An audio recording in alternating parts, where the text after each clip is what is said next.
अगर मांग कर रहे हैं तो जहां जाके मांग कर रहे हैं मांग कीजिए। आज तक बिहार में मगही भोजपुरी को भाषा का दर्जा है क्या?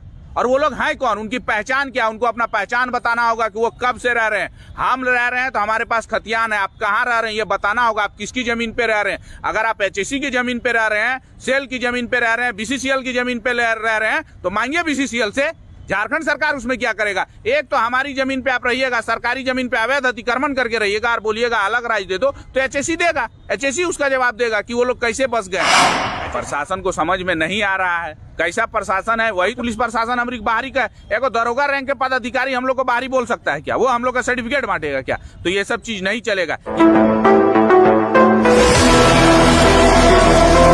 दादा 5 दिन से ज्यादा हो गया राजभवन के समक्ष आपको बैठे हुए, मगर अभी तक कोई सुनवाई नहीं हो पा रही। और आज जैसा कि आप मुख्यमंत्री जी से मिलने जा रहे थे, कहीं ना कहीं आपको रोक दिया गया। कब तक ऐसा होता रहेगा? देखिए, मुख्यमंत्री जी हमारे बड़े भाई हैं और अभी तक हम लोग उनका सम्मान कर रहे हैं और यहाँ की पुलिस प्रशासन का सम्मान कर रहे हैं, जो लगातार कह रही है कि आप लोगों से मिलवाएंगे, आप लोगों से मिलवाएंगे। हम लोग यहाँ पे बैठने के लिए और धारणा के लिए नहीं आए थे, हम लोग मिलने के लिए आए थे 150 किलोमीटर की दूरी तय करके।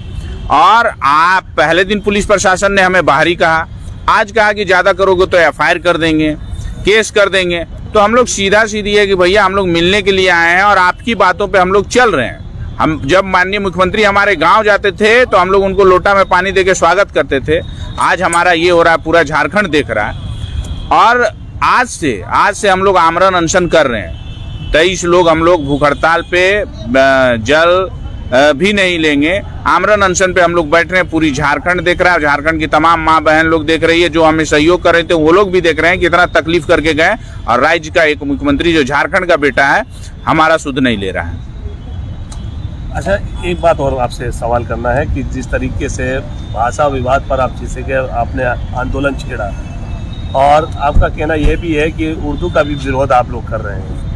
देखिए, हम लोग तो गजट संख्या 660 को निरस्त करने की बात कर रहे हैं, जिसके बाद ये जितना भी विवाद उत्पन्न हुआ, गजट संख्या उसका जड़ क्या है, मूल क्या है, 660, उसको रिजेक्ट कीजिए। 21 साल बाद इस सब चीजों की आवश्यकता क्यों पड़ी? झारखंड 2000 में बना, 21 वर्ष में आप झारखंडी की पहचान नहीं दे पाए कि कौन झारखंडी है कौन प्रवासी है, और आप इस तरह से गजट लाके लोगों को लड़वाने का काम कर रहे हैं, तो ये नहीं चलेगा। 660 जो गजट संख्या है वही पूरा जड़ का कारण है, उसको हटाइए। और जो माननीय मुख्यमंत्री ने चुनाव से पूर्व कहा था गांवों में घूम घूम के कि हम मुख्यमंत्री बनेंगे, 1932 लाएंगे, तो 1932 आधारित खतियान स्थानीय नीति आप लागू कीजिए। मेरा एक और सवाल है कि जिस तरीके से लोग कह रहे हैं कि अगर ये लोग भाषा पर विवाद कर रहे हैं तो हम लोग मगध राज का भी फिर ऐलान शुरू कर देंगे। अब जो जंग होगा आर पार की होगा। सर देखिए, जो लोग कह रहे हैं उनका अस्तित्व कुछ नहीं है, ठीक है? वो वही लोग हैं जो अतिक्रमण करके रह रहे हैं। हम लोगों ने कभी आज तक 21 साल हो गया झारखंड का, कभी ये सब बात नहीं हुआ है वासी परवासी। हमें अभी अपने हक अधिकार की बात कर रहे हैं। आप लोग आए हैं, रह रहे हैं, हम लोग को कहीं कोई विवाद नहीं था। आप कमाने खाने के लिए आए हैं, कहाँ रह रहे हैं, क्या कर रहे हैं, बहुत सारा चीज झारखंड का आज तक शोषण ही हुआ। CNT SPT में कितना उल्लंघन हुआ, लेकिन आज तक कभी बात हुआ का? हाई कोर्ट ने फैसला दिया था कि जितना लोगों का अवैध तरीके से, अगर गलत तरीके से CNT SPT में जमीन खरीदारी हुई है तो उसका दखलंदाजी भी हम करेंगे, उसका आवेदन दीजिए। किसी ने आवेदन नहीं दिया।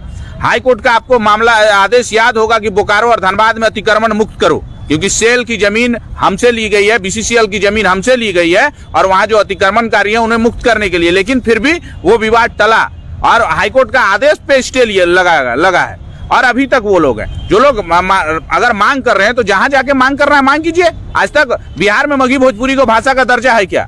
और वो लोग हैं कौन? उनकी पहचान क्या? उनको अपना पहचान बताना होगा कि वो कब से रह रहे हैं। हम रह रहे हैं तो हमारे पास खतियान है, आप कहाँ रह रहे हैं ये बताना होगा। आप किसकी जमीन पे रह रहे हैं? अगर आप HSC की जमीन पे रह रहे हैं, सेल की जमीन पे रह रहे हैं, BCCL की जमीन पे रह रहे हैं, तो मांगिए BCCL से। झारखंड सरकार उसमें क्या करेगा? एक तो हमारी जमीन पे आप रहिएगा, सरकारी जमीन पे अवैध अतिक्रमण करके रहिएगा और बोलिएगा अलग राज्य दे दो, तो HSC देगा। HSC उसका जवाब देगा कि वो लोग कैसे बस गए हैं। HSC ने हमसे जमीन किस लिए लिया था? कि आखिर ये मामला कब तक शांत होगा? ये मामला 2 मिनट में शांत होगा। आप 1932 का आधारित खतियानी जो है नीति लागू कीजिए, स्थानीय नीति। आप जो 9 भाषा है, 9 भाषा पूरे राज्य में लागू कीजिए ना, जो कि हाई कोर्ट भी पूर्व में बोल चुका है कि 9 भाषा को लेकर आप पूरे राज्य में कर सकते हैं। आप जिलावार क्यों बांट रहे हैं? रामगढ़ में खोटा है, रांची में खोटा नहीं है। आज गोड्डा में क्यों मांग उठ गई कि गोड्डा में कुड़माली लागू किया जाए? आज चतरा में क्यों मांग उठ गया कि यहाँ मगही को लागू कर दिया गया है? तो ये सब पूरे राज्य में 9 भाषा, झारखंड की पहचान क्या है? वही 9 भाषा है। तो 9 भाषा, 5 जनजातीय है, 4 क्षेत्रीय, उसको पूरे राज्य में लागू कीजिए। जिलावार तरीके से आप क्यों बांट रहे हैं? अगर कोई भाई हमारा धनबाद से आके रांची में पढ़ रहा है और वो नागपुरी सीख गया, लेकिन फॉर्म भरेगा तो वो धनबाद में, तो वहां नागपुरी नहीं है। तो अच्छा, आप लोगों को बाहरी क्यों कह रहे हैं लोग बात? जैसे प्रशासन अभी आपको बोले कि बाहरी लोग कह रहे हैं, प्रशासन को समझ में नहीं आ रहा है कैसा प्रशासन है, वही तो समझ में नहीं आया। झारखंड में हम लोग जो बच्चा आज के डेट में हमारी झारखंडी ठेठ किधर लागियो भैया, हमारी गांव से अगर राजधानी आई लियो, हमारी मुख्यमंत्री बनवलियो तो मुख्यमंत्री के देखे के शौक है, मुख्यमंत्री किस घर में रह उठा हमारी देखे के शौक है। और पुलिस प्रशासन हमारी बाहरी का एगो दरोगा रैंक के पदाधिकारी हम लोग को बाहरी बोल सकता है क्या? वो हम लोग का सर्टिफिकेट बांटेगा क्या? तो ये सब चीज नहीं चलेगा। यही तो पहचान की बात है। झारखंड में प्रवासी कौन है और वासी कौन है बताना होगा। हमारे जो 12 लाख लोग जो झारखंड आए थे, तो माननीय मुख्यमंत्री जी का क्या स्टेटमेंट था कि प्रवासी मजदूर झारखंड आए, अपने राज्य में आए। तो भाई ये लोग भी तो प्रवासी होंगे। झारखंड में प्रवासी कौन है? ये लोग को बोलने में क्या है? यहाँ कमाने खाने के लिए आए हैं। सेल का 15 किलोमीटर का एरिया और बीसीसीएल का 15 किलोमीटर का एरिया धनबाद और बोकारो में, और टाटा का, क्या वो लोग हो सकते हैं क्या? वो लोग तो अन्य राज्य से आए हैं, उनकी अलग आइडेंटिटी है, वो लोग का अपना घर होगा, परिवार होगा। और अगर उनके पास नहीं है कुछ, तो दूसरी दुनिया से तो नहीं आ गए है ना। और संपूर्ण बिहार के समय से भी अगर वो लोग रह रहे हैं तो उनके पास कागजात होंगे। हमारे पास तो है कागज। अगर उस समय का भी आपके पास कागज नहीं है तो आप सही में वर्षों से भी रह रहे हैं, लेकिन गलत तरीके से रह रहे हैं, क्योंकि आपके पूर्वज कहीं और रहे होंगे। आपकी 2 आइडेंटिटी है, आपका वोटर कार्ड यहाँ भी है, आपका वोटर कार्ड दूसरे जगह भी है। आप यहाँ से भी डोमिसाइल का फायदा लेते हैं, आप वहां से भी डोमिसाइल का फायदा लेते हैं, तो ऐसा नहीं चलेगा। कई ऐसे मामले हैं पूरे राज्य में कि भाई यहाँ जॉब कर रही है, बहन वहां जॉब कर रही है। इस तरह का लोग यहाँ से विधानसभा का चुनाव लड़ते हैं और अपने गांव में जाके वोट देते हैं। यहाँ पे लोग प्रमुख और उप प्रमुख बनते हैं और वहां बिहार में जाके झारखंड पुलिस का जॉब लेते हैं। तो ऐसा कैसे चलेगा? ये सब दोहरी नीति नहीं चलेगी। यहाँ आपको प्रवासी बन के रहना होगा, नहीं तो फिर अपने जहां से हैं वहां जाइए, वहां पे सब कुछ कीजिए। हम लोग को कोई दिक्कत नहीं, कमाइए, खाइए, रहिए। आज तक आवाज नहीं उठा,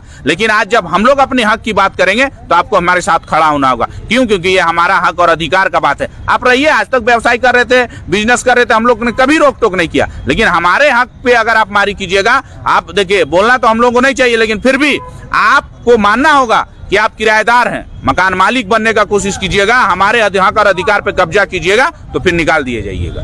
हम लोग ये सब चीजें नहीं लाना चाह रहे हैं, लेकिन कुछ लोग हैं जो इस तरह का माहौल बना रहे हैं, जो बोल रहे हैं कि हम बंदी करेंगे, हम अलग राज्य का मांग करेंगे। तो मांग कीजिए, क्या दिक्कत है आपको? जहां जाना है जाइए। लेकिन झारखंड संघर्षों से बना है। ये यहाँ की सभ्यता संस्कृति से अगर खिलवाड़ होगा, हमारी सभ्यता संस्कृति को अगर दबाया जाएगा, तो हम चुप नहीं बैठने वाले। राज्य में इतना बड़ा मामला बढ़ता जा रहा है, मुख्यमंत्री इस पर संज्ञान क्यों नहीं ले रहे? और कहीं ना कहीं मंत्री भी कुछ ऐसे हैं जो मगही भोजपुरी का सपोर्ट कर रहे हैं। देखिए, मिथिलेश ठाकुर जी इसके सूत्रधार हैं। 5 अगस्त तक कहीं कोई भाषा का विवाद नहीं था। 5 अगस्त का कैबिनेट निर्णय में मगही और भोजपुरी भी कहीं नहीं था, लेकिन 6 अगस्त को माननीय मिथिलेश ठाकुर जी पत्र लिखते हैं और बोलते हैं मगही भोजपुरी को लागू किया जाए। तो मैं मिथिलेश ठाकुर जी से पूछना चाहता हूं कि वो पलामू प्रमंडल से आते हैं, वो जिस विधानसभा से आते हैं, अपनी विधानसभा की बात करें। वो मंत्री पेयजल स्वच्छता विभाग के हो सकते हैं, लेकिन पूरे राज्य में कौन सी भाषा बोली जाती है उनको जानकारी है क्या? उन्होंने किस अधिकार से लिख दिया कि धनबाद और बोकारो में मगही भोजपुरी बोलने वाले? उन्होंने तो हजारीबाग और कोडरमा का भी जिक्र किया है कि यहाँ भी बोलने वाले लोग रहते हैं। तो किस अधिकार से किया? उन्होंने पत्र में लिखा है कि बिहार और उत्तर प्रदेश के लड़के यहाँ वंचित हो जाएंगे। तो वो मंत्री झारखंड के लिए है या बिहार और उत्तर प्रदेश के लड़कों के नियोजन के लिए? उनको ये चीज का जवाब देना होगा। ऐसे नहीं चलेगा। आप झारखंड का युवा जाग गया है, 21 साल का हो गया, अपना हक अधिकार को जान रहा, और इसको लेने के लिए हम लोग को जितना संघर्ष करना होगा करेंगे। बन्ना गुप्ता जी से भी तो यही सवाल किया गया था। बन्ना गुप्ता जी तो खुद भाषा बोलकर उनका सपोर्ट कर रहे हैं। बन्ना गुप्ता जी का क्या है? अगर आपको प्रेम नहीं है, झारखंड में रहिएगा, झारखंड से प्रेम नहीं कीजिएगा। और मैं बन्ना गुप्ता जी को बोलना चाहता हूं कि आप तो राज्य के मंत्री हैं। हमने किताबों के पन्नों में पढ़ा है कि मनुष्य एक सामाजिक प्राणी होता है, जहां रहता है उसके अनुसार से ढलता है, और आप अगर नहीं ढल सकते तो आप मनुष्य भी नहीं है। इसमें हमको बोलने में कहीं कोई कताई नहीं है। आप बोलिए, सबका स्वतंत्रता है, लेकिन क्या है कि आप अपने आप को फिर प्रवासी क्यों नहीं बोल रहे हैं? महाराष्ट्र में जो लोग रहते हैं वो अपने आपको प्रवासी झारखंडी बोलते हैं, दिल्ली में जो रहते हैं वो प्रवासी झारखंडी बोलते हैं। तो दोहरी नीति नहीं चलेगी मंत्री जी। आने वाले दिन में कांग्रेस शून्य हो जाएगा, और यही लोगों के कारण से कांग्रेस शून्य होगा, क्योंकि 3 सीट भी आप नहीं जीत पाइएगा। जो 3 विधायक पे आप कर रहे हैं कि 2 हमारे धनबाद बोकारो के हैं, एक बन्ना गुप्ता जी हैं, तो आने वाले दिन में कांग्रेस शून्य होगी। कांग्रेस को भी अपना नीति निर्धारण करना होगा कि झारखंड हित में बात कीजिएगा तो झारखंड में विधानसभा में रहिएगा, अन्यथा शून्य हो जाइएगा। 5 दिन हो गए हैं क्या सरकार का कोई प्रतिनिधि आपसे कोई सूद लेने आया, इस तरीके कोई मिलने आया आपसे? उनके कुछ वरीय पदाधिकारी आए थे, उन्होंने कहा कि मुख्यमंत्री के जो सचिव हैं कोई शर्मा जी, वो आप लोगों से मिलेंगे। तो भैया हमने वोट माननीय मुख्यमंत्री को दिया है, माननीय मुख्यमंत्री के चेहरे पे सब कुछ है, हम लोग किसी शर्मा जी से मिलने वाले हैं नहीं। और हम लोग आज से बोले तो कि आमरण अनशन कर रहे हैं, पूरा राज्य देख रहा है। आज हम लोग यहाँ 100 लोग हैं, कल जब इसकी संख्या 10,000 होगी और 1 लाख होगी तो मैंने रांची का विधि व्यवस्था प्रशासन समझे और मुख्यमंत्री समझे। और मैं आपके माध्यम से बोल देना चाहता हूं कि अगर आमरण अनशन में बैठे हुए हम लोगों को किसी प्रकार का कुछ भी होता है तो उसकी जिम्मेवारी राज्य सरकार की होगी, क्योंकि माननीय मुख्यमंत्री ने दुमका में कहा था कि सड़क पे बहुत आंदोलन हो गया, आओ और आके हमसे मिलो। तो हम लोग मिलने आए हैं, वो हमारे बड़े भाई और बड़ा भाई और छोटा भाई के बीच में कुछ लोग हैं, तो उन लोगों को भी हम बता देना चाहते हैं कि ज्यादा देर नहीं है, हम लोग का जब मिलाप होगा तो सब हटेंगे, सब हटेंगे।